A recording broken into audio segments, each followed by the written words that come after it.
Welcome back to my channel, Math and Language, and we're going to discuss accounting for special transactions, partnership dissolution, part 1. Introduction and purchase of interest. So let's have an introduction muna. Partnership dissolution is the change in the relation of the partners caused by any partner ceasing to be associated in the carrying on as distinguished from the winding up of the business. So isipin natin si ABC ay partners sa business. Dissolution siya, kunyari si C nawala, namatay, or nag-withdraw. Dissolution na yun. Kung may dumagdag man, dissolution din yun. Mm. Or yung partnership naging corporation na, that's also dissolution. Sa accounting perspective, dissolution requires adjusting the capital accounts to reflect the new structure of the business or its eventual closure. Okay. So mga major considerations, so kasabi ko lang kanina, admission ng pa-partner, may nga ABC, may dumagdag, si D. Withdrawal, kunyari, nawala si nawala si C. Okay, retirement of debt of partner o si ABC naging corporation. Ah, ayun ang dissolution din to. Okay? So, dito sa purchase of interest, meron tayong tatlong problem solving dito. Una, yung purchase of interest from one partner. Ito yung pinakamadali. Pangalawa, yung purchase of interest from more than one partner. Lastly, yung purchase of interest proportionate share. Medyo komplikado yan. But I will explain it na yun naman. Let's start with the first problem solving. Purchase of interest from one partner. The capital balances and profit and loss ratios of the partners in ABC Co. are as follows. So, partner ABC, may capital na 50,000, 30,000, 20,000, total nito 100,000. P&L ratio na napag-usapan nila, 40%, 30%, and 30% din. Okay. Ang nakalagay dito, si D purchases one half of C's capital interest for 48,000. So, gusto sumali ni D din sa partnership. Ang gagawin niya is bibili niya yung capital interest ni C, yung kalahati niyan, for 48,000. Magbabayad siya ng 48,000 kay C kapalit ng kalahating capital interest ni C. Okay. So, provide the journal entry dito. Ito naman, yung journal entry niya lang is like this. Okay. Kunyari, ito, di ba, yung date. Palitan ko yung kulay. I'll just use yellow. Date, di ba? Tapos may linya dito. Una muna, dahil mababawasan yung capital ni C ng kalahati. So that's 10,000, di ba? Mm. So that will be, magkano ba yung capital niya? 20,000. 20,000 times 50%. Mhm. Tapos, dito, syempre maka-credit yung capital dito. Di ba ang normal account ni capital or ni equity ay credit. So pag nag-debit ka dyan, mababawasan yan. Mm. Okay, so dito, that will be 10,000. At dito din ay 10,000 naman. Mm. Ano yung journal entry niya? Ganun lang siya kadali. Di ba? Mm. Okay, next one. So, next topic na tayo. Ganun lang siya. Yung journal entry niya. Ito mahabang problem to. Purchase of interest from more than one partner. So, the capital balances and profit and loss ratios of partners. Oh, by the way, sorry. Sir, saan nanggaling yung 48,000? Paano natin gagawin yun? Yung 48,000 na yan, ang tawag dito, hindi natin siya ilalagay. Okay? Pag personal gain lang naman siya, binayad kay C, hindi naman naapektuhan yung books or anything. Kumita si C, personal gain, walang kinalaman sa partnership, edi wala lang. Hindi natin siya i-record yan. I-record lang natin yung sa may change of capital. Okay? Alright, next one. Case 2 na tayo. Case 2 naman, uh, purchase of interest from more than one partner naman tayo. Okay? The capital balances. So same lang din. Same lang din siya para hindi na ganun ka-complicated. Mhm. So D purchases 25% of A's, B's, and C's capital interest for 60,000. Kukunin niya yung 25% ng capital ni A, ni B, ni C, tapos magbabayad siya ng 60,000 doon. Okay. Ang mga requirements natin, Kung provide tayo ng journal entry to record the transaction, katulad ng ginawa natin kanina, katulad nito. How much are the capital balances of the partners after the admission of D? So, yung dumating si D, magkano na yung magiging capital balances nila? Yung kay C naman, how much is the gain or loss to be recognized in the partnership's books? And lastly, how is the payment of D divided between the old partners and how much are the old partners' respective personal gains? So, syempre, may mga personal gains yan. Katulad nito, nagkaroon siya ng si C ng personal gain of 48,000. Hindi natin siya record sa books. Okay? Kasi personal gains yun eh. Hindi naman naka-apekto yung capital. Ang nire-record lang natin dito is yung kung naka-apekto siya dun sa partnership capital. Nagbago. Which is nagbago naman eh. Ayun no? Okay, so balik na tayo sa number 2 at letter B. Journal entry muna tayo. So, paano natin gagawin yan? Hmm, sige. Nalagay ko dito yung date. No, palamuti lang. Kasi magkalagay ko naman talaga ng date, di ba? Pabukasan mo yung capital nila, di ba, ng 25% ABC. So, A capital, 20, magkano yung ano niya? 50,000 times mo ng 25%. Mhm. So, ano bang 25% ng 25,000? That will be 12,500. Mm, yeah, okay. Next, B capital naman, magkano yan? 30,000 times mo ng 25%. Para ka nag-divide ng 4. So, dito, 7,500 to. Ah, okay, C capital, magkano capital niya? 20 mil.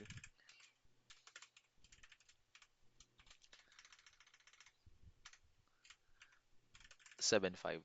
Ay, sorry. That's 5,000 lang. Oo. 20,000 times 25%. So, yung kay capital ni D, kinuha niya lahat yan. 25% ng bawat capital nila. Ang makukuha niya ng capital ay 25,000 na. Mhm. Oh, makes sense kasi 25% ng 100,000 ay 25,000. Mhm. Okay, so ito na yung journal entry mismo. Ba? Nag-debit tayo sa capital ng ABC kasi mababawasan. Remember, ang normal account ni capital or na equity ay credit. Diba? So, madadagdagan yung credit ni D. Requirement B tayo, how much are the capital balances of the partners after the admission of D? So, ano na magiging capital balances nila? Hmm. Actually, ito na yun eh. Ayusin na lang natin siya. So, ang gagawin mo, 50,000 minus 12,500. Kaso i-table natin. Okay? Para mas madali. Ito na lang. Capital beginning. Ito, 50,000, 30,20. Lalagay ko yung capital beginning nila. 50. Kita ba? Ibahin ko yung kulay. O, kita to. 50,000, 30,000, 20,000, at beginning. Wala pa. Wala pa naman siya eh. Diba? Si D. Total niyan ay 100,000. Sale of interest to C. So, ano tawag dito?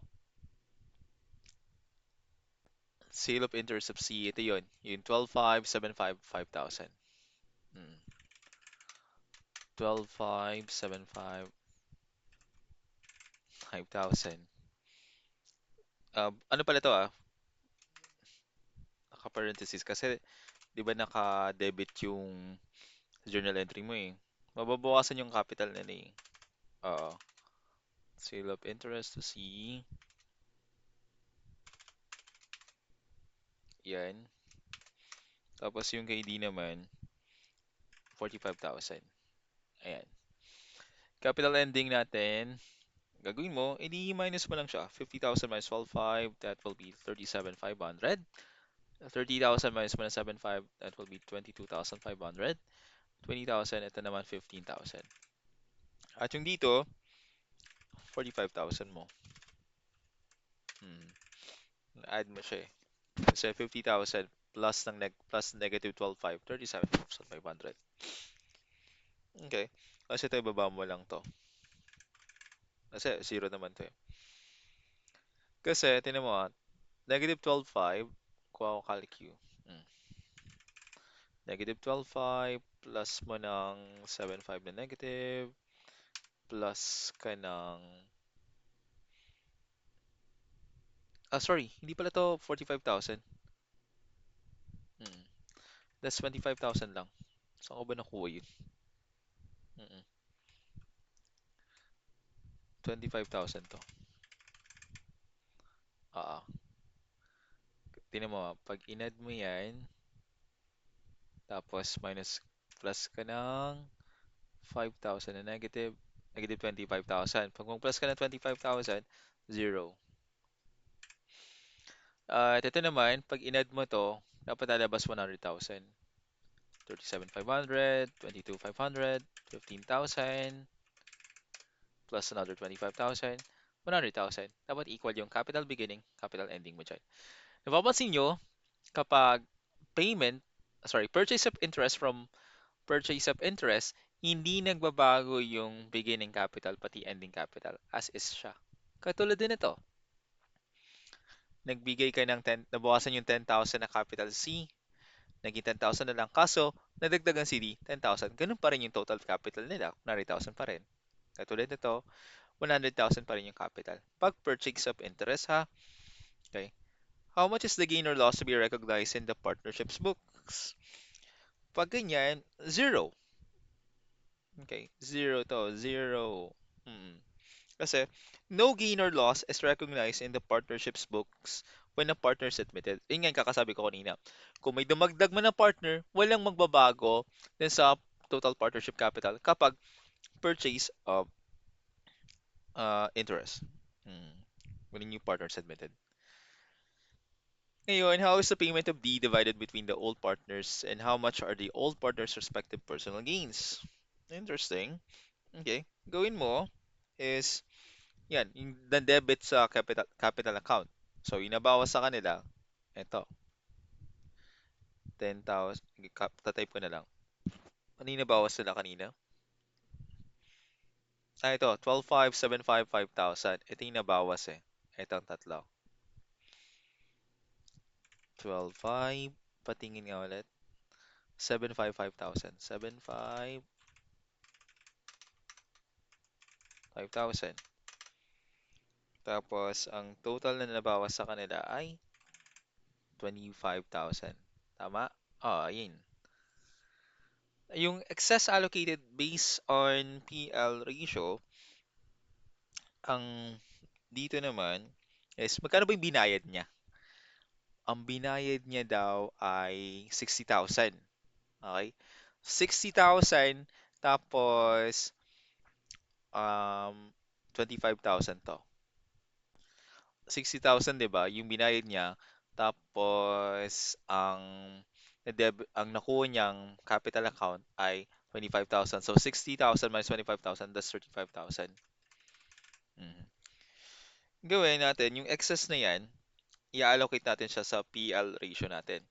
Ang kay A, check natin ulit. Ano ba yung kay A? 40, 30, 30. Okay.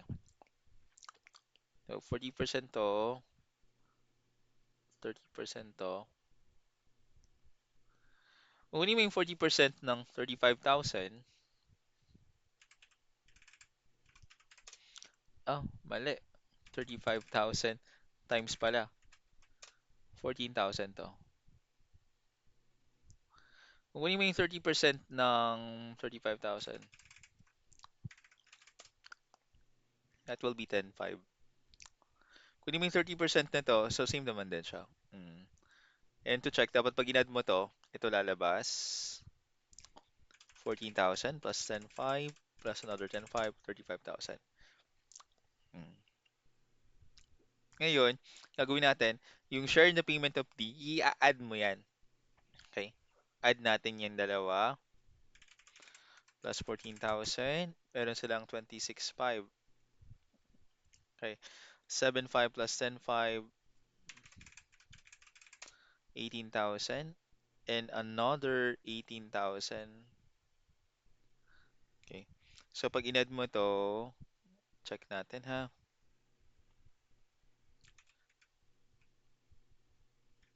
Ay, sorry. Bakit pala 5,000? Ba't pala, 5,000 pala to. So, 5,000 plus mo ng 10,500, that will be 15,500. Hmm. Ngayon, pag inad mo to, pakanan, from left to right, dapat, tingnan natin na, plus 18,000 plus 15,500, 60,000. Kasi, 25,000 plus 35,000, 60,000 yan. Debit to capital account, so copyin mo lang to. Yan, 12,500 to, di ba? 12,500, 7,500, 5,000, and that will be 25,000. Titingnan mo kung magkano yung mismong personal gain nila. So, 26,500 minus mo ng 12,500, that's 14,000. Mhm. Yeah, 14,000. Actually, ganun nga din yun eh. Sa excess lang nga lang din siya. So, ito, 10,500 to. Ito naman ay 10,500. Mm. Oo nga, no? Same lang din siya. Mm. Pag inad mo to, 35,000. Ibig sabihin yan, di ba, ang kwento kasi nito, ganito, ulitin ko.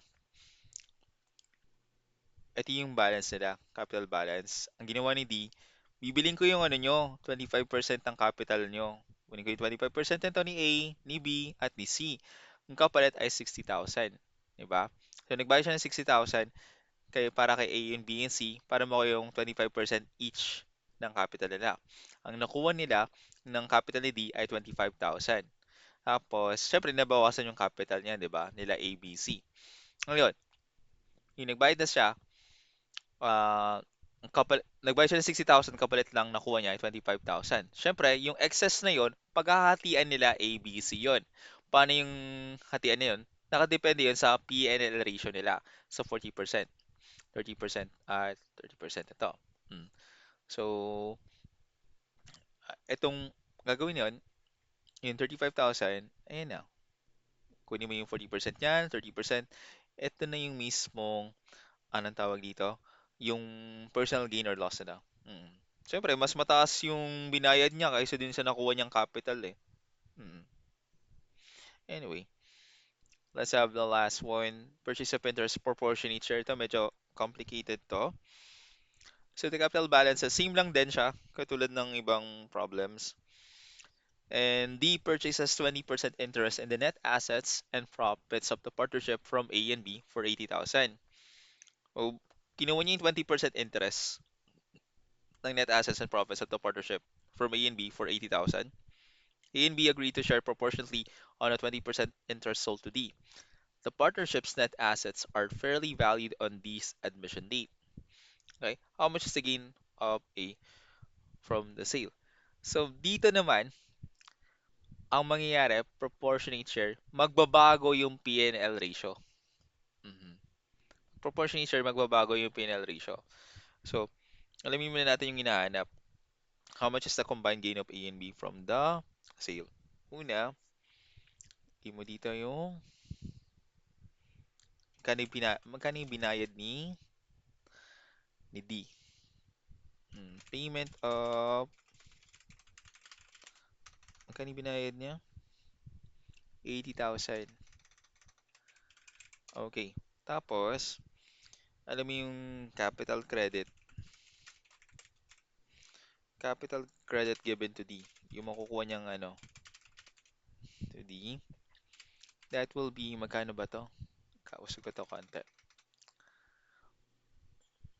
Si 100,000, kasi sabi dito, 20% interest in the net assets and profits. Ito yung net assets and profits, 100,000 of the partnership. Mhm.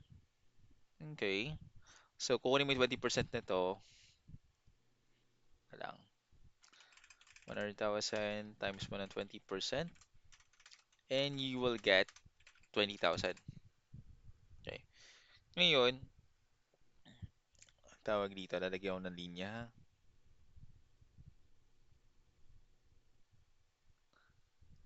Yung combine personal gain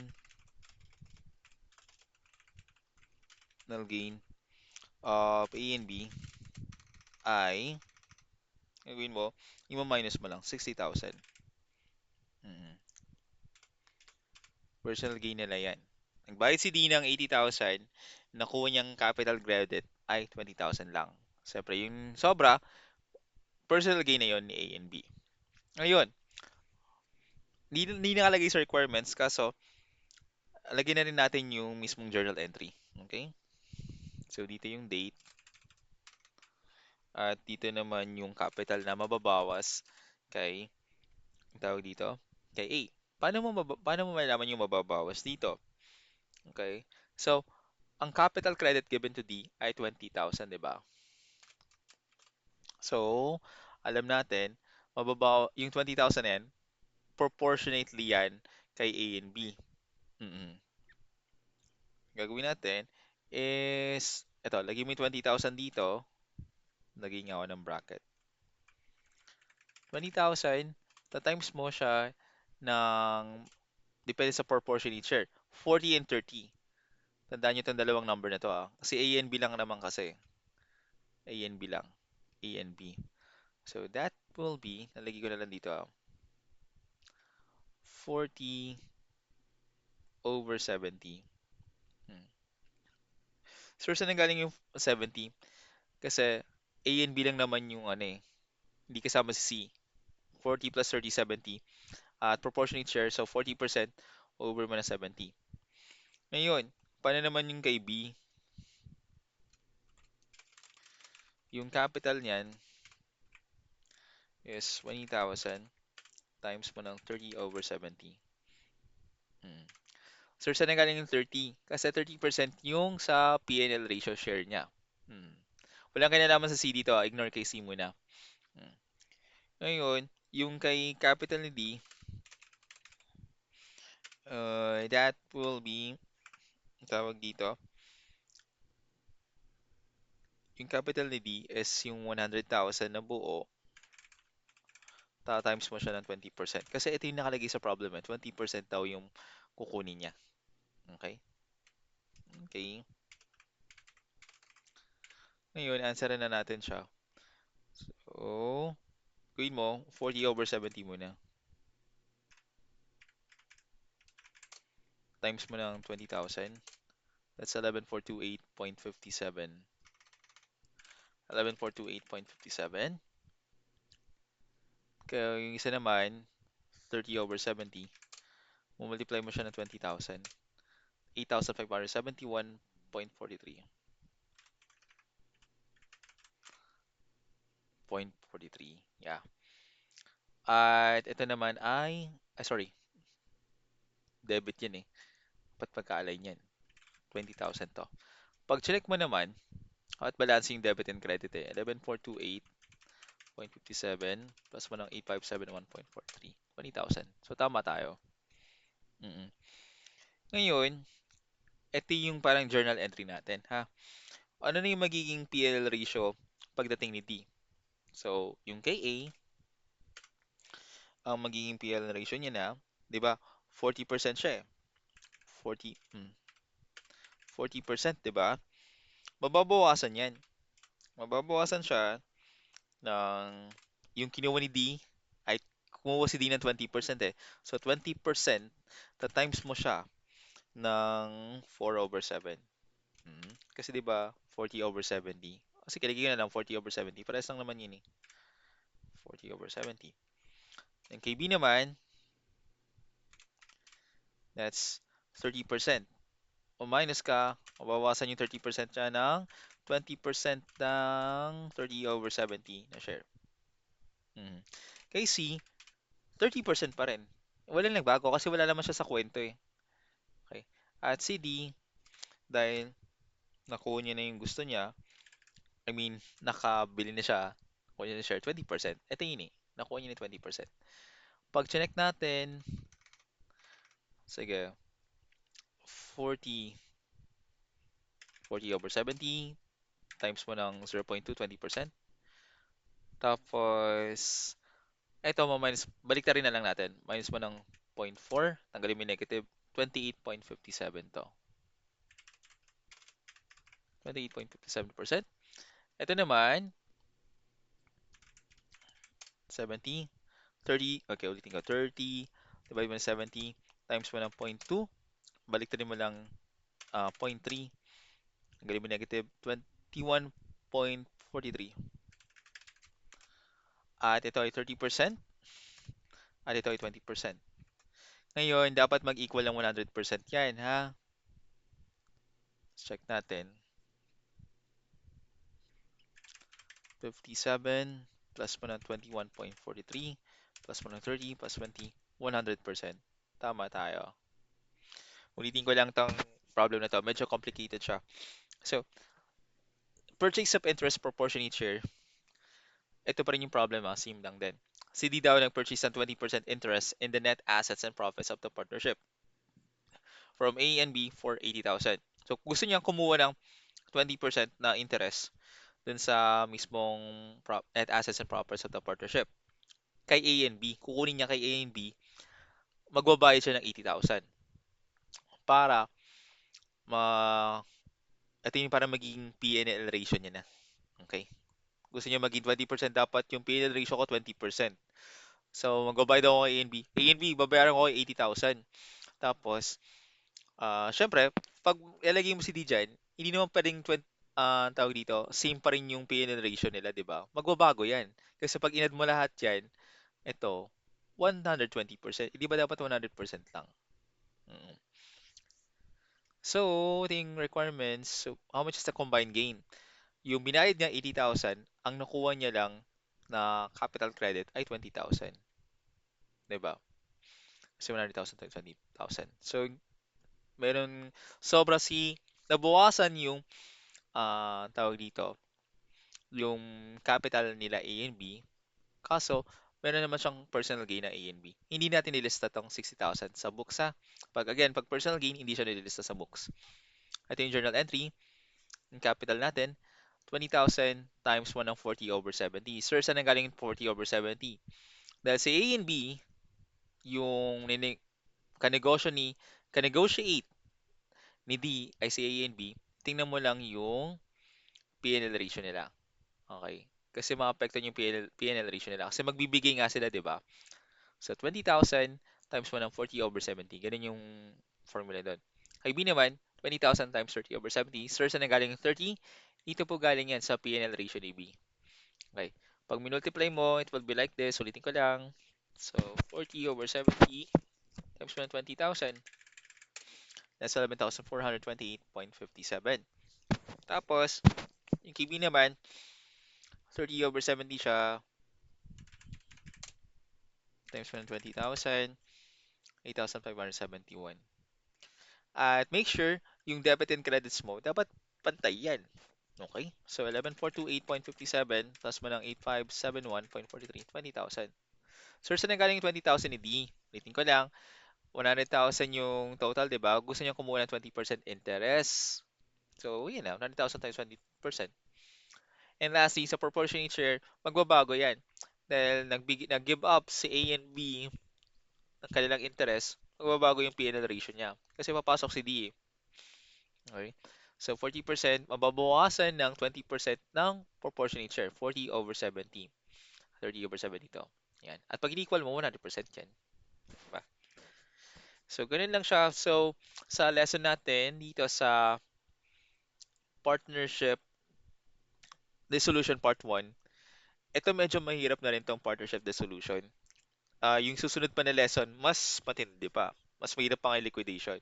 So, kung nahihirapan kayo dito, aralin nyo muna yung formation, yung pinaka partnership na unang-una, partnership formation, tapos operation, tapos doon kayo pumunta sa dissolution dito.